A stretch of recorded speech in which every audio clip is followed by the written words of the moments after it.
श्री कृष्ण गोविंद हरे मुरारी, हे नाथ नारायण वासुदेव, हे नाथ नारायण वासुदेव, हे नाथ नारायण वासुदेव।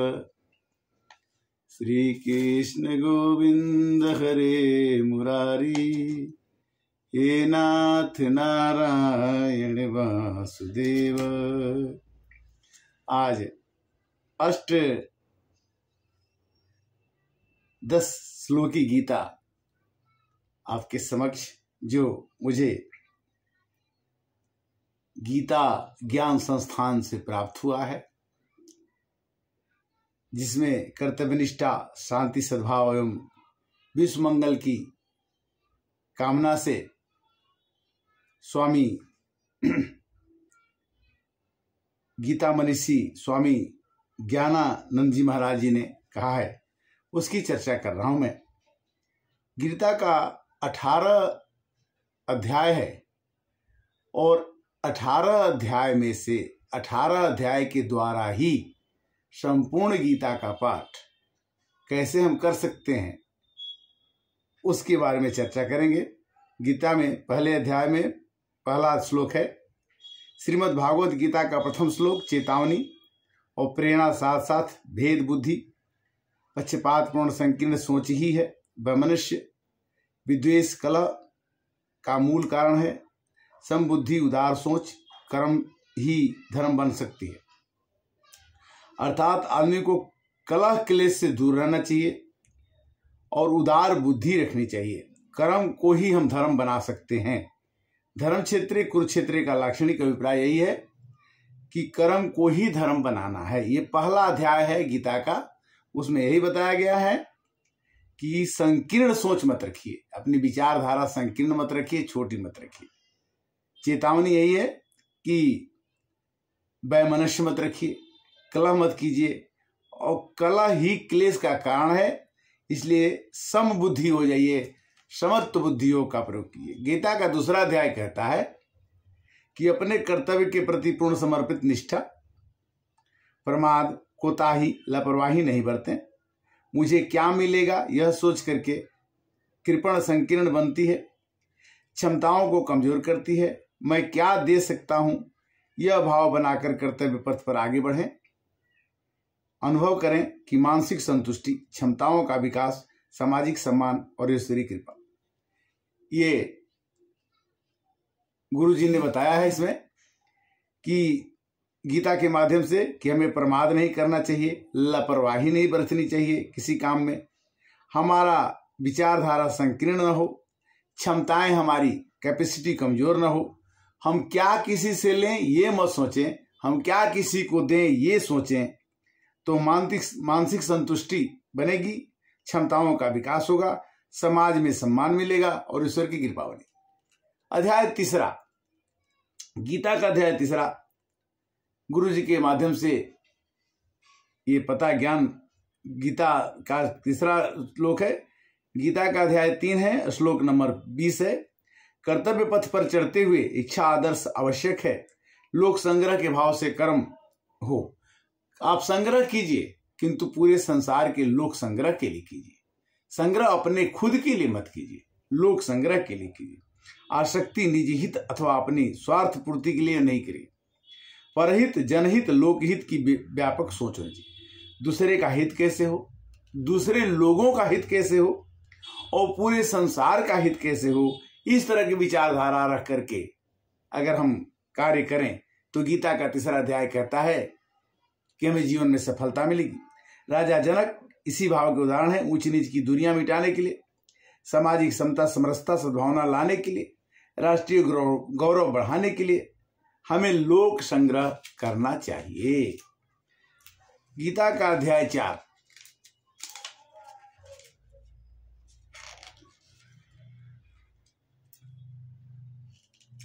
गीता का अध्याय 4 में कहते हैं कि अपने अपने निज क्षेत्रों को अतीत देखें, जिन्हें अच्छे संकल्प, अच्छे कर्तव्य निष्ठा के साथ साथ अच्छे आदर्श प्रस्तुत किए हैं। कार्य क्षेत्र के साथ साथ समाज राष्ट्र का सम्मान बढ़ाए मिले। आदर्श प्रेरणा के रूप में अपना नाम बनाइए।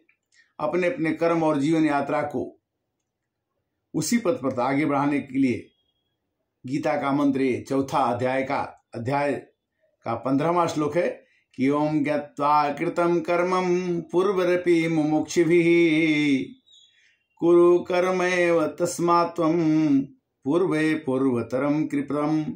कहते कि भगवान सब काम कर दिए हैं, केवल आपको नम्रता से, भाव से उसे स्वीकार करना है।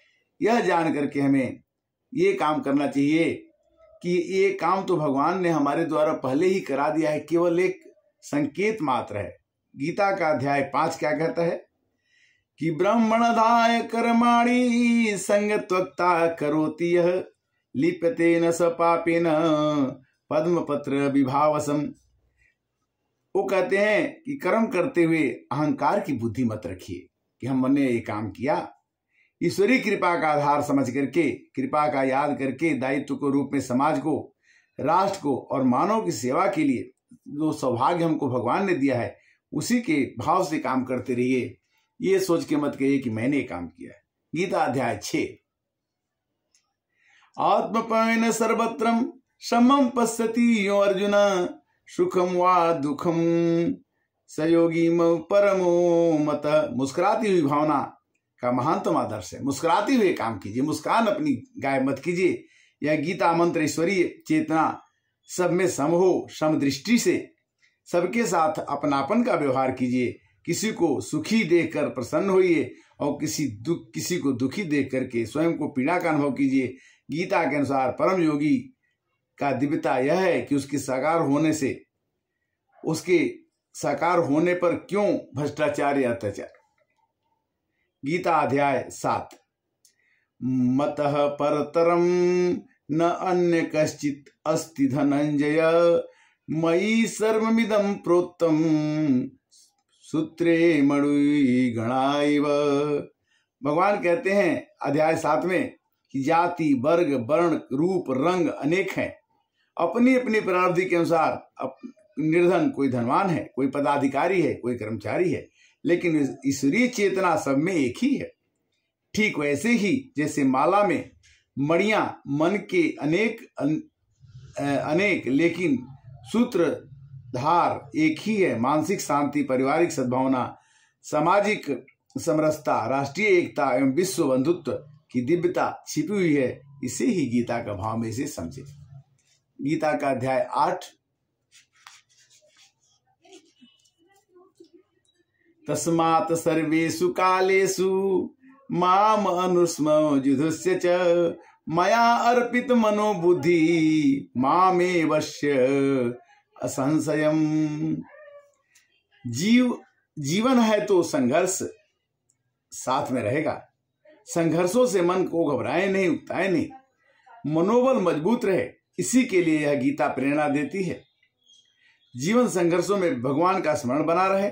ईश्वरीय ध्यान स्मरण जीवन की ऊर्जा, शक्ति, शांति, बल और मजबूत संबल है। मन बुद्धि भगवान की अर्पित हो।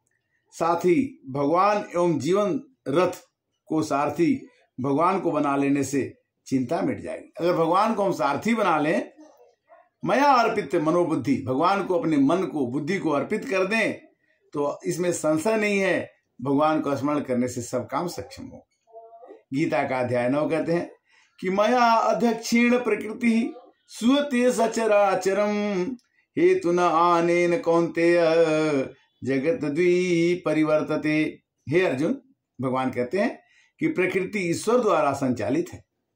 प्रकृति ईश्वर द्वारा संचालित है और प्रकृति के साथ ईश्वर आस्था जोड़ने से प्रकृति सम्मान पाएगी, प्रदूषण कम होगा। प्रकृति या समूची सृष्टि परिवर्तित के रूप में चक्र में है, लेकिन ईश्वरीय सत्ता अधिष्ठान है। वैज्ञानिक प्रामाणिकता का ग्रंथ है भगवत गीता। बिना किसी स्थिर सत्ता के या परिवर्तन का चक्र चल ही नहीं सकता। यह सर्वमान्य तथ्य है। मर्स्य सप्ति पूर्वे चत्वारो मनमस्तथा मदभावा मनसा जाता है येषां लोकैवमं प्रजा गीता का अध्याय 10 कहता है, कितना भी प्रेरक भावार्थ है इस गीता श्लोक में। बिना भेदभाव के समूची सृष्टि प्रजा ईश्वर के भाव संकल्प से सब और एक ही ईश्वर के हैं, उसी से सृष्टि है। प्रारंभ में ऋषि, फिर मुनि, फिर आगे प्रजा, इसके बाद अभिप्राय ऋषियों की त्याग तप परहित की परंपरा जीवन का आधार बने। मानव है, मानव बनकर रहें, मानवता का सम्मान करें। ये गीता का अध्याय 10 कहता है। गीता का अध्याय 11 कहता है कि दिवि सूर्य सहस्त्रस्य भव उद्योग पदुस्थिता यदि भास सादृशी स्यात् सतस्य महात्मनः। ईश्वरीय सत्ता विराट प्रकाशमय है। इस गीता के श्लोक में बताया गया है कि सूर्य के 1000 सूर्यों का प्रकाश एक साथ होता है। ईश्वर का प्रकाश की तुलना नहीं कर सकता। ईश्वरीय अंश होने से यह जीव मात्र स्वरूप में प्रकाश है, इसलिए अंधकार से प्रकाश हमारी स्वाभाविक परंपरा है। अज्ञानता से अंधकार में ही जीव बुराइयों में प्रवृत्त होता है। विवेक ज्ञान का प्रकाश सन्मार्ग दिखाता है, बुराइयों में गिरने से बचाता है और आगे बढ़ करके अंधकार से प्रकाश की ओर जाता है। ये था गीता का अध्याय 10। गीता का अध्याय 11, गीता का अध्याय 12। क्षत्रियस्नेन्द्रिगामं सर्वत्र समबुद्धय ते प्राप्नुवन्ति मामेव सर्वभूतेषु ते रता। व्यक्तित्व विकास में अद्भुत व्यापक निखार का मूल मंत्र है। यह गीता श्लोक खाने पीने बोलने देखने आदि में संयम की स्थिति, प्राणी पदार्थ परिस्थितियों में समता एवं विशेष रूप से समस्त प्राणियों में हित की चिंतन करने की स्थिति, सर्वभूते हितेरता आदर्श वाक्य गीता का है। यह ग्रंथ हिंदुओं की आस्था तो है ही, लेकिन केवल हिंदुओं के लिए नहीं, समग्र प्राणी जगत के लिए कल्याण की अनूठी पुस्तक है। गीता अध्याय 13। बहिरन्तस्य भूतानां अचरं चरमेव च सूक्ष्मत्वाद् विज्ञेयं दूरस्थ चन्तिके तत्। परमात्मा हर कण में है, हर क्षण में है, भीतर है, बाहर है, दूर से दूर, निकट से निकट है। हम जो हैं वह हैं, जैसे भी परमात्मा की निकटता का, उनके अपनत्व का अनुभव कर सकते हैं। कहीं किसी प्रकार का भेदभाव नहीं है। एक विशेष अति उपयोगी प्रेरणा बाहर सर्वव्यापी रूप से परमात्मा हमारे कर्मों का साक्षी है। भगवान हमारे कर्मों के साक्षी हैं, भीतर बाहर से वो हमारे काम को देखते हैं। गीता का अध्याय 14। कर्मणः सुकृतिस्याहुः सात्विकं निर्मम फलम रजसस्तु फलम दुखम अज्ञानम तमसः फलम। सतोगुण रजोगुण तमोगुण जीवन मात्रा से स्वाभाविक हैं। सतोगुण सत्कर्म में प्रेरित करता है। सत्कर्मों के परिणाम से अंतःकरण निर्मल होता है, सुखी होता है। रजोगुण लोभ को, अहंकार को, कामनाओं को अधिकता में होता है। जहाँ ये प्रवृत्तियां होंगी परिणाम विपेक्षा पर दुख की स्थिति होती है। तमोगुण आलस्य, प्रमाद, अति निद्रा में लगाए रखता है, जो जड़ता की ओर स्थित बनाता है। बड़े प्रमाद के साथ पुरुषार्थ को स्वार्थ में परमार्थ की ओर ले जाता है। अध्याय 15। शरीरम अधियाप्नोति यच्चा उत्क्रांतिमीश्वरम गृहीत्वेतानि संघाते वायुगंधि निवासयत। शरीर की मृत्यु और उसके साथ ही निश्चित है कि यहाँ सब कुछ यही छूट जाना है। लाए नहीं थे न ले जाएंगे, यही मिला है, यही के लिए मिला है। साथ जाती है शुभ अशुभ कर्मों की सुगंध या दुर्गंध। गीता के इस श्लोक में वायु फूलों के स्पर्श से सुगंध का गंदगी के ढेर से छुटकर दुर्गंध की ओर लेकर आगे बढ़ जाता है। गीता अध्याय 16। दैवी समाधिमुच्छाय निबंधामासुरी मता मासु च संपदम देवी जातोसी पांडव। सीढ़ी छत की ऊंचाई पर ले जाती है, लेकिन संभल कर नहीं चलने पर तो नीचे भी गिरा देती है। मनुष्य जीवन की यही स्थिति है। दैवी सद्गुण आश्रय से मानव देवत्व की ओर जाता है। मानव माध्यम से चिंता, भय, शोक, सब प्रकार के कर्मों के बंधन से मोक्ष पा लेता है। लेकिन अज्ञानवश दुष्प्रवृत्तियों के विकार में फिसल जाने से गीता का कहता प्रस्ताव यह है कि मानव चिंता मत कर, स्वभाव से द्वैत के लिए उत्पन्न हुआ है, अपने भीतर देव का पहचानो। गीता का अध्याय 17।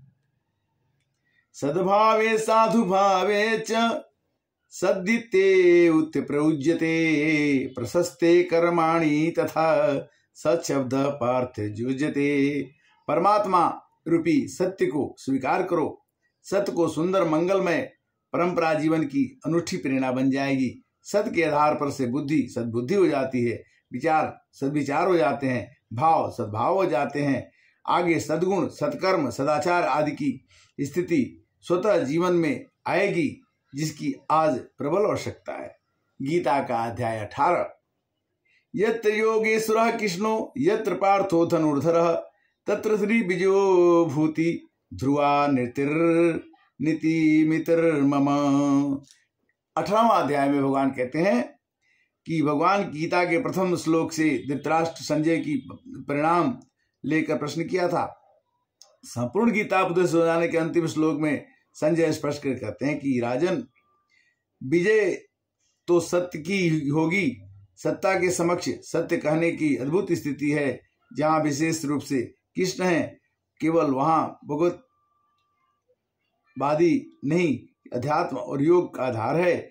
तथा जहां अर्जुन कर्तव्य के प्रति समर्पित है, निष्ठा है, वहीं पर विजय होती है। श्री कृष्ण गोविंद हरे मुरारे, हे नाथ नारायण वासुदेव। आज गीता का 18 अध्याय आपके समक्ष मानस ज्ञान भाग 273 में हमने चर्चा किया। आप इसे सुने और दूर दूर तक इस ज्ञान को फैलाएं। और ये गीता ज्ञान संस्थान के श्री मनीषी श्री ज्ञानानंद जी द्वारा प्राप्त उनके पुस्तक से हमने इसको कहा। बहुत बहुत धन्यवाद। हरे कृष्णा।